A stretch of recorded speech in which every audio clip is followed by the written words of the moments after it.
Allora, il progetto della scuola di italiano è nato dall'esigenza di risolvere la questione della lingua italiana, che per noi è fondamentale per un'integrazione per queste persone appunto che arrivano qua in Italia. In cosa consiste? Abbiamo pensato di unire le forze, di fare rete con la cooperativa a sé stante, di unirci e di portare avanti questo progetto che prevedeva e prevede 10 ore, 10 ore di italiano. Perché 10 ore? Perché nella Carta della Buona Accoglienza, che il consorzio comunque ha sposato, si prevedono queste 10 ore minimo di formazione di lingua italiana per i beneficiari, ecco, delle cooperative e tutto. Quindi noi cerchiamo di dare appunto queste 10 ore che abbiamo diviso in 6 ore di italiano, 4 ore di educazione civica. I nostri ragazzi fanno 3 incontri alla settimana di 2 ore per l'italiano e un incontro di educazione civica di 4 ore.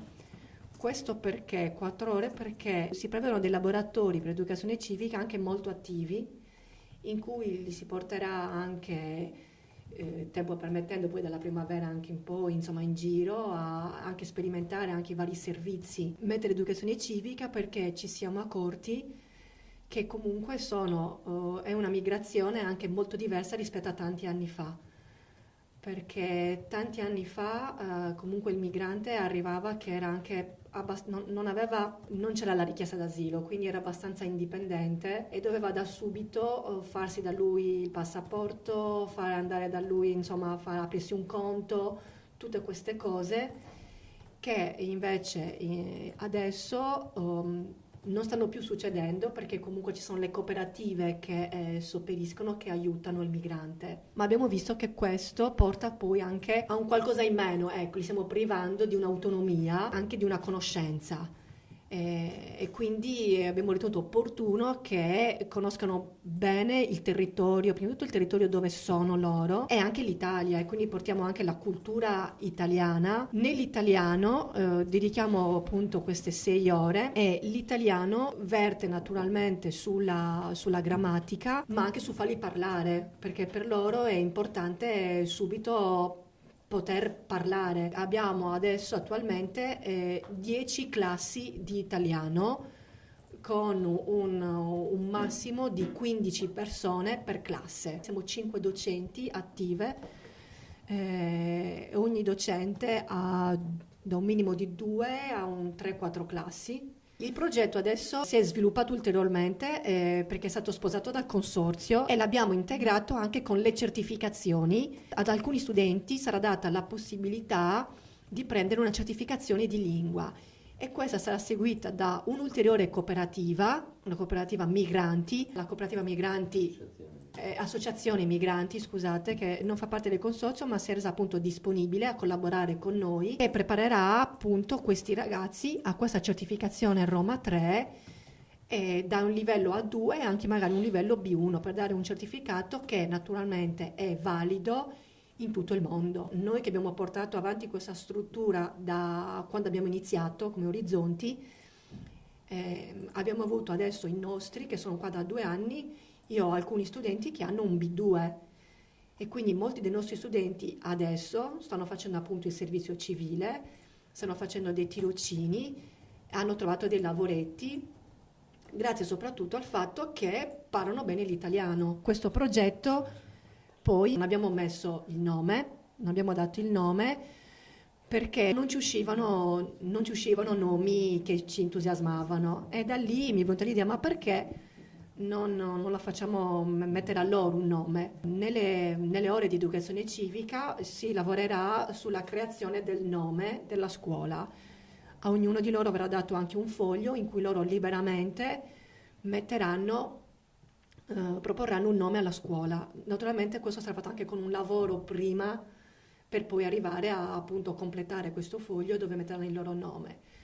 Questo nome poi verrà da noi valutato, questi fogli, e cerchiamo adesso, è tutto in itinere, però cercheremo anche poi di premiare il nome più bello, chi ha creato questo nome, magari con una cesta natalizia, insomma abbiamo tante idee vediamo un libro, quindi vediamo che cosa poter dare, ma questo anche comunque per far sentire anche loro questa realtà di scuola che spesso non è facile, ecco, perché comunque abbiamo persone che non sono abituate a stare a scuola e che quindi arrivano in una realtà che è già molto difficile rispettare i 4 giorni di scuola, anche se sono 2 ore. E in più anche sentirsela, perché naturalmente arrivano da situazioni che non sono appunto mai andati a scuola, oppure sono andati a scuole coraniche che sono totalmente diverse.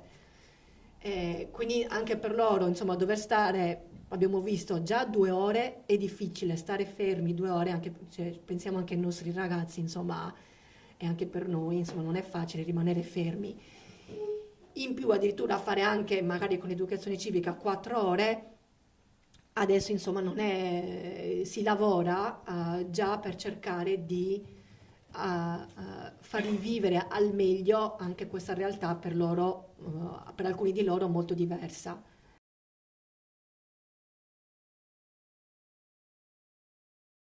La cooperativa è nata giugno 2003 da un gruppo di mediatori culturali e insegnanti di italiano inizialmente. Un po' alla volta l'equipe si allargava, abbiamo presentato vari progetti solo principalmente nell'ambito dell'immigrazione, accoglienza, immigrazione, integrazione. Infatti il nostro punto di forza da quando siamo nati ad oggi e ci occupiamo solo del settore di accoglienza, immigrazione, integrazione, mediazione culturale, tutti i servizi a 360 gradi per quanto riguarda gli immigrati. Da decine di anni con il progetto SPRAR accoglienza del comune di Padova, il progetto Rondini, siamo entrati come co-gestori per la parte dei servizi, i servizi legali, servizi di italiano per gli accolti nello SPRAR, servizio di mediazione culturale. Da 2 o 3 anni con la prefettura abbiamo iniziato con l'accoglienza perché avevamo un'equipe abbastanza formata sia dal punto di vista psicologico italiano, mediazione, integrazione, educatori, quindi ci siamo messi in questo gioco anche noi nell'accoglienza ai profughi. Da un po' di giorni abbiamo fatto una nuova riorganizzazione dell'equipe adattandolo al sistema SPRAR. Abbiamo diviso i nostri accolti in 3 macro gruppi. Ogni gruppo di 40 accolti saranno seguiti da 4 operatori, ma ogni operatore di questi ha una figura e una responsabilità, diciamo, mirata, specializzata sull'accoglienza, sanità, integrazione e legali. All'interno della cooperativa attualmente abbiamo mini equip di legali, mini equip esperta dell'accoglienza e integrazione, mini equip esperta della sanità e questi mini equip saranno seguiti da coordinatori responsabili dell'area. Una cosa importante come cooperativa che abbiamo fatto nascere quest'anno è questo centro clinico transculturale per offrire un servizio inizialmente ai richiedenti asilo e vittime di tratta, rifugiati.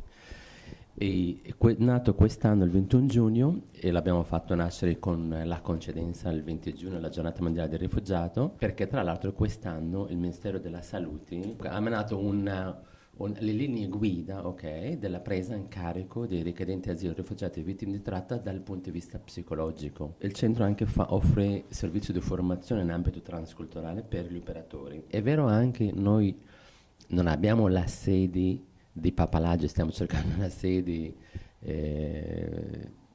per diventa un centro clinico transculturale, centro di formazione e lì, quel giorno lì, speriamo a breve, faremo un'inaugurazione anche di renderlo più pubblico. Stiamo cercando zona Arcella giustamente anche di partecipare nella riqualificazione dell'Arcella, ad esserci anche noi in centro in Arcella, che poi l'idea centro clinico transculturale, centro interculturale, cioè di offrire servizi, punti di riferimento. La nostra idea nel futuro diventa un punto con la scuola di italiano, con il centro clinico, anche diventa una cosa di punto di riferimento per i cittadini e dal punto di vista informazione e formazione di supporto, tipo centro interculturale, centro di informazione anche per l'immigrato o per chi lavora con l'immigrato, ovviamente non solo per gli immigrati. Più di 50-60% dei richiedenti hanno il problema post-traumatico. L'idea nostra di un supporto psicologico che sia accompagnato dai fini della integrazione e uscita dal progetto. E i nostri psicologi vedono che ha bisogno di un supporto un po' di più o di un psicofarmaco, magari ce ne abbiamo persone che hanno bisogno di psicofarmaci, di essere aiutati. E nella fase iniziale, i primi 4, 5, 6 mesi, difficilmente che un profugo vada dallo psicologo o chieda dallo psicologo vuole fare la psicoterapia. Però il nostro operatore e la gestione, cioè vedi se nota una persona, un beneficiario che non dorme, un po' atteggiamenti strani, quindi facciamo un colloquio, lo consigliamo di parlare con lo psicologo e per fare colloqui da supporto, da parlare, cioè non terapia a tutti gli effetti, ma almeno vedere, poi magari questi dopo 4, 5, 6 colloqui il ragazzo si trova bene a suo agio con lo psicologo, forse nasca, dipende anche dalla conoscenza del beneficiario, dall'esperienza, dalla sua capacità di intraprendere un percorso terapeutico. Noi come Accolte, come Cooperativa Orizzonte, paghiamo noi, cioè dalla famosa quota 34,90 è previsto anche il supporto psicologico. Noi stiamo scrivendo un progetto, tra l'altro, di presentare, di chiedere un finanziamento. Se avremo un finanziamento ministeriale o nazionale o non so di quale istituzione, vedere chi partecipa, insomma, certo il servizio psicologico, psicoterapeutico, transculturale non costa come il servizio di italiano, perché parliamo di psicoterapia e ogni colloquio deve essere presente il mediatore culturale. Parliamo di 2 operatori coinvolti nel colloquio con il beneficiario, quindi parliamo di cifra, non so, anche 70-80 euro all'ora, perché devo pagare il psicologo e devo pagare il mediatore, però. E non parliamo di tutti, cioè l'intervento, abbiamo tipo ipotizzato un intervento di 8 incontri con ogni beneficiario, 4 incontri iniziali per capire cosa ha bisogno, cioè di avere una mini diagnosi, diciamo, un mini idea, poi si valuta caso per caso.